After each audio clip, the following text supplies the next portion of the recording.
نواز شریف نے بھارت کے 5 ایٹمی دھماکوں کے جواب میں 6 ایٹمی دھماکے کر کے ملک کے دفاع کو ناقابل تسخیر بنایا۔ نواز شریف نے امریکہ کی 5 ارب ڈالرز کے آفر کو بھی ایبسلیوٹلی ناٹ کہا۔ غیر ملکی دباؤ اور دھمکیوں پر ملکی سلامتی اور خود مختاری کو مقدم رکھا۔ یوم تکبیر پر قوم کو مبارکباد کی قرارداد پنجاب اسمبلی میں جمع۔ قرارداد مسلم لیگ نون کے رکن حنا پرویز بٹ نے جمع کرائی۔ ایوان اپنی بہادر افواج پر مکمل اعتماد کا اظہار کرتا ہے۔ پاکستان کی افواج ملکی دفاع کے لیے ہر وقت تیار ہے۔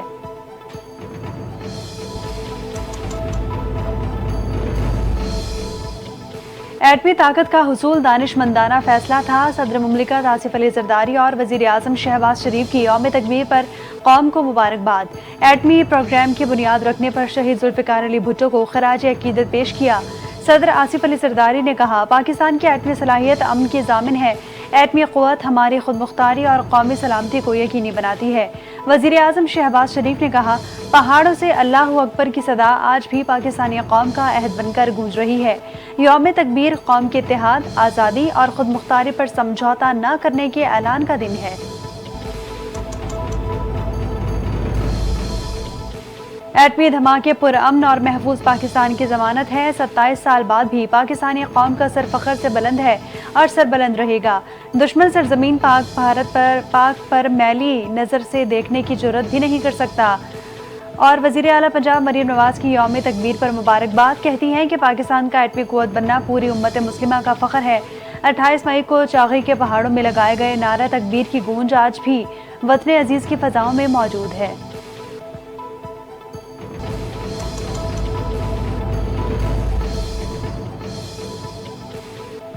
Chairman people's party Bilawal Bhutto Zardari کا یوم تکبیر پر جوہری سائنسدانوں، افواج اور قیادت کو خراج تحسین۔ کہا، ذوالفقار علی بھٹو نے عالمی دباؤ کے باوجود جوہری پروگرام کی بنیاد رکھی۔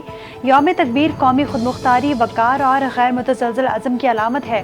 جب ایک قوم متحد ہو، سائنس سے برتری سے لیس ہو اور افواج کی حفاظت میں ہو تو وہ ہر چیلنج کا سامنا کر سکتی ہے۔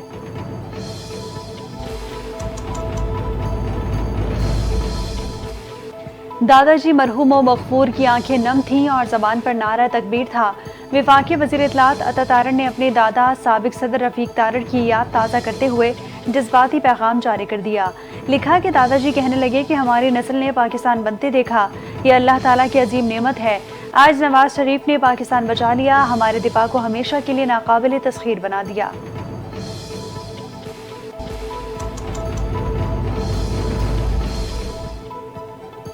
جوہری خطے میں طبل جنگ بجانا غیر ذمہ دارانہ فعل ہے۔ بھارتی توسیع پسندانہ عزائم کا اظہار کر رہا ہے۔ مسئلہ کشمیر جنوبی ایشیا کے عوام کی ترقی کی راہ میں رکاوٹ ہے۔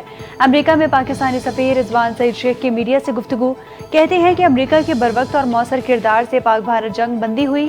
پاک بھارت کشیدگی کے بعد مسئلہ کشمیر ابھر کر دنیا کے سامنے آیا۔ دنیا کی توجہ کئی دہائیوں سے حل طلب مسئلے کی جانب مبذول ہوئی۔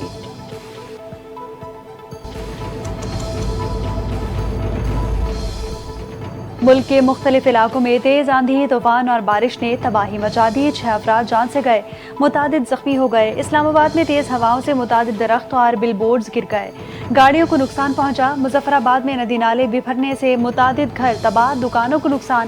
سوابی میں گھر کی چھت گرنے سے بچہ چل بسا، درخت اور بجلی کے پول بھی زمیں بوس ہو گئے۔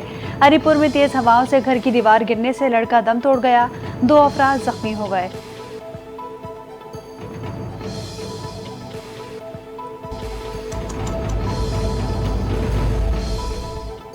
تحریک انصاف والے تحریک عدم اعتماد لائیں، ہمارے تو نہیں، پی ٹی آئی کے لوگ ضرور کم ہو جائیں گے۔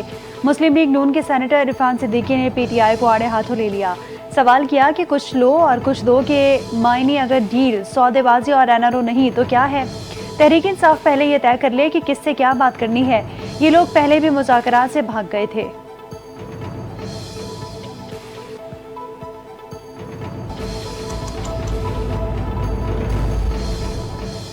وفاقی وزیر احسن اقبال کا این ایف سی ایوارڈ میں وسائل کی تقسیم کا معیار تبدیل کرنے کا مطالبہ۔ کہتے ہیں کہ آبادی اور افلاس کا معیار رجت پسندانہ ہے۔ صوبوں کو غلط چیزوں کی ترغیب ملتی ہے، اسے ترقی پسندانہ بنانا چاہیے۔ ضرورت ہے کہ اب این ایف سی کے وسائل کی تقسیم کے فارمولے کو واپس لیا جائے، صوبوں کو ان کی آبادی بڑھنے پر ترغیبات دی جائیں۔